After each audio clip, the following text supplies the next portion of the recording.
আজকে আমাদের রেসিপি হচ্ছে কাঠের জালে বেগুন পোড়া। গরম গরম এরকম বেগুন পোড়া গরম রুটির সাথে জাস্ট জমে যাবে। শীতকালে যেহেতু বেগুনটা অ্যাভেলেবেল থাকে, তোমরা অবশ্যই কিন্তু এরকমভাবে পুড়িয়ে খেতে পারো বেগুনটা। চলো তাহলে দেখে নেওয়া যাক আজকের রেসিপিটা। তার জন্য ফার্স্টেই আমরা উনুনটাকে ধরিয়ে নিচ্ছি। পুরো ভিডিওটা দেখবে, ভিডিওটা খুবই ভালো লাগবে।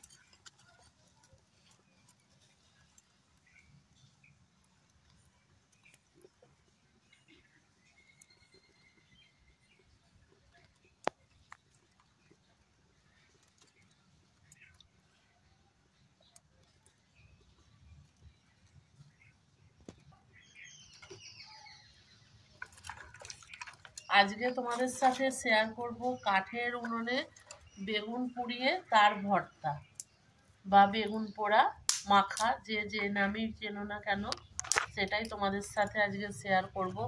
গ্যাসে পোড়ানোর থেকে যদি কাঠে পোড়ানো যায় তার টেস্টটা কিন্তু আরও বেশি হয়। আর সেই রকমভাবেই তোমাদেরকে এই শীতের সন্ধ্যায় বেগুন ভর্তা করে আমি দেখাবো। তোমরা দেখো, তোমাদের খুবই ভালো লাগবে। তার জন্য প্রথমেই উনানটাকে আমি ভালোভাবে ধরিয়ে নিচ্ছি। এটা খুব ভালোভাবে ধরে গেছে, এখানে আগুনটা খুব ভালোভাবে করে নিচ্ছি। আজকে বেগুন ভর্তাটা তোমাদেরকে কাঠের উনানে পুড়িয়ে সেটা করে দেখাবো। আর এখানে দেখো, এখানে নিয়ে নিয়েছি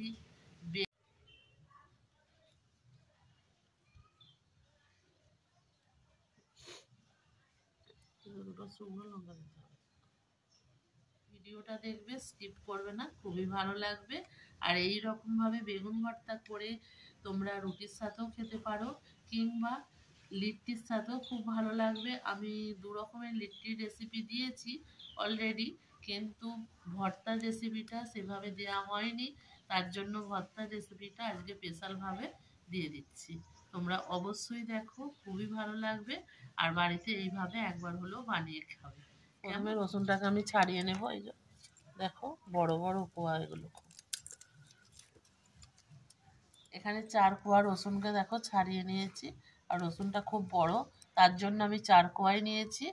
তোমরা তোমাদের মতন করে রসুনটা নিয়ে নেবে যদি ছোট সাইজের রসুনটা রাখবো। আর বেগুনটাকে এবার একটা ছুরি নিয়ে চলে এসেছি। প্রথমে বেগুনের গাটাকে একটু কেটে নেব যাতে রসুনটা ঢোকানো যায়।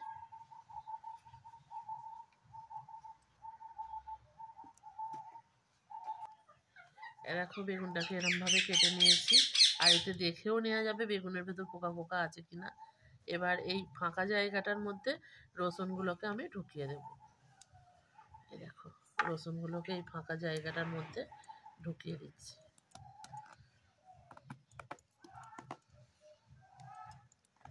এই যে একটা রসুন এখানে ঢুকিয়ে দিয়েছি, আবার এখানটা কেটে নেব।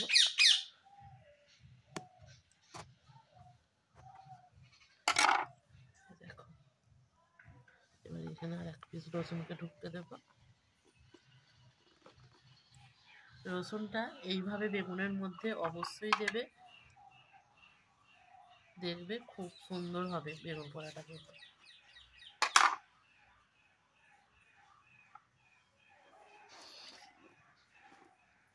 একটু করে গাগুলো কেটে দিলে খুব সুন্দরভাবে ভিতর পর্যন্ত পুড়ে যাবে। তার জন্য আলুটাকে একটু করে কেটে দেবো। এইরকমভাবে আলু অবশ্যই দিয়ে করে দেখবে, খুবই ভালো লাগবে এই বেগুন ভর্তাটা। এই স্ট্যান্ডটাকে বসিয়ে দেব, দিয়ে এর উপর বেগুনটা দিয়ে দেবো, আলু আর দিয়ে দেবো টমেটো। এবার এগুলোকে খুব ভালোভাবে পুড়িয়ে নেব। এই বেগুন পোড়াটা যেভাবে বানাচ্ছি, এটা বাংলাদেশের স্টাইলে একেবারে বানিয়ে দেখাচ্ছি তোমাদেরকে। দেখো, তোমরা খুবই ভালো লাগবে। আর খেতেও দুর্দান্ত হয় এটা, জানো তো। এইরকমভাবে একবার হলেও করে খেয়ে দেখো, খুবই ভালো লাগবে।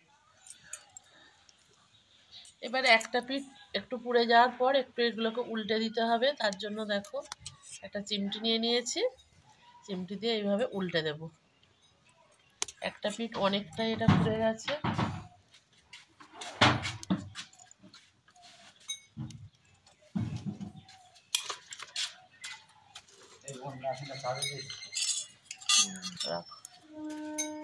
দেখো বন্ধুরা, বেগুনটা কত সুন্দরভাবে পুড়ে গেছে, আর কতটা সুন্দর পুড়েছে দেখে অবশ্যই বুঝতে পারছে। দেখো খুব সুন্দরভাবে পুড়ে গেছে, আলু টমেটো সবই পুড়ে গেছে।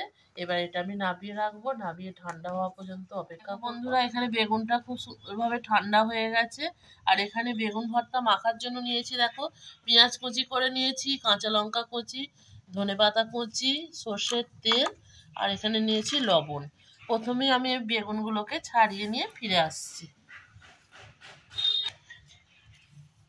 বেগুনটাকে এইভাবে ছাড়িয়ে নেব। দেখো বেগুনটা খুব সুন্দরভাবে ভিতর থেকে নরম হয়ে গেছে। দেখো বেগুনটাকে ছাড়িয়ে নিয়েছি, আর বেগুনটা খুব সুন্দরভাবে নরমও হয়ে গেছে। একটু হালকা হাতে করে নিলাম। আর রসুনটা দেখো কত সুন্দরভাবে সিদ্ধ হয়ে গেছে। এই দেখো তোমাদেরকে দেখিয়ে দিচ্ছি রসুনটা। এই দেখো বেগুনের মধ্যে এরকমভাবে রসুন দিয়ে পুড়িয়ে নেবে, দেখবে খুব সুন্দরভাবে সিদ্ধ হয়ে যাবে। এবার টমেটোটাকে ছাড়িয়ে নেব ছালটা। টমেটোর ছালটা খুব সহজেই উঠে যাচ্ছে। বন্ধুরা এখানে টমেটোর ছালটাকেও খুব ভালোভাবে ছাড়িয়ে নিয়েছি, আর আলুর ছালটাকেও ভালোভাবে ছাড়িয়ে নিয়েছি। এবার এগুলোকে খুব ভালো করে মেখে নেব। দেখো আলুটা খুব সুন্দরভাবে পুড়ে গেছে। এই পোড়া আলুটা খেতে খুব ভালো লাগে, আর পোড়া আলুর খুব সেন্টও লাগে একটা।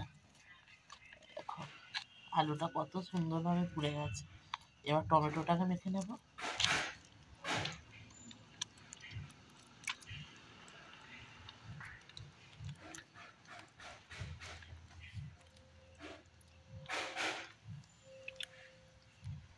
টমেটোর মুখটা একটু ফেলে দেবো। টমেটো, আলু, বেগুন আর নিয়ে নেব রসুন, দিয়ে সব কিছু দিয়ে খুব ভালো করে এটাকে মেখে নেব। তারপর বাকি উপকরণগুলো দিচ্ছি। টমেটো, আলু, বেগুন আর রসুন দিয়ে খুব ভালো করে এটা মেখে নিয়েছি। এবার এর মধ্যে দিয়ে দেব পেঁয়াজ কুচি, কাঁচা লঙ্কা কুচি। কাঁচা লঙ্কাটা এখানে একটু বেশি পরিমাণে দেবে, দেখবে ঝালটা ভালো হবে। ধনেপাতা কুচি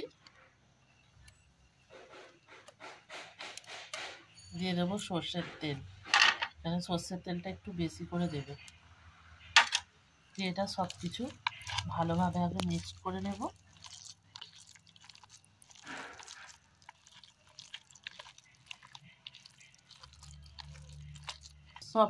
সব কিছু খুব ভালো করে দেখো মাখা হয়ে গেছে।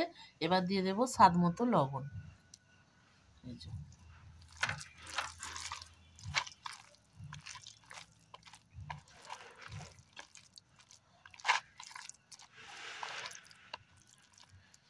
মাখা হয়ে গেছে বেগুন ভর্তাটা।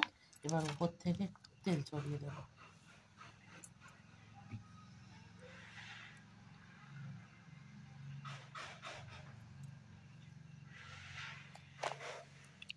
দেখেই তো নিলে বন্ধুরা কত সহজে বানিয়ে নিলাম কাঠের জালে এই বেগুন ভর্তা। এই বেগুন ভর্তা একবার হলেও তোমরা বাড়িতে বানাও, বানিয়ে খাও, খুবই ভালো লাগবে। শীতের সন্ধ্যায় এইরকম বেগুন ভর্তা আর গরম গরম রুটি বা লিট্টি ভালো খেতে লাগবে। লিট্টির সাথে খেলে তো দুর্দান্ত লাগবে, কিংবা রুটির সাথে খেলেও খুবই ভালো লাগবে। আমাদের যদি এই রেসিপিটা ভালো লাগে অবশ্যই লাইক, কমেন্ট, শেয়ার করবে। তোমাদের এক একটা কমেন্ট আমাদেরকে নতুন ভিডিও বানাতে উৎসাহ দেয়, তার জন্যই বলছি।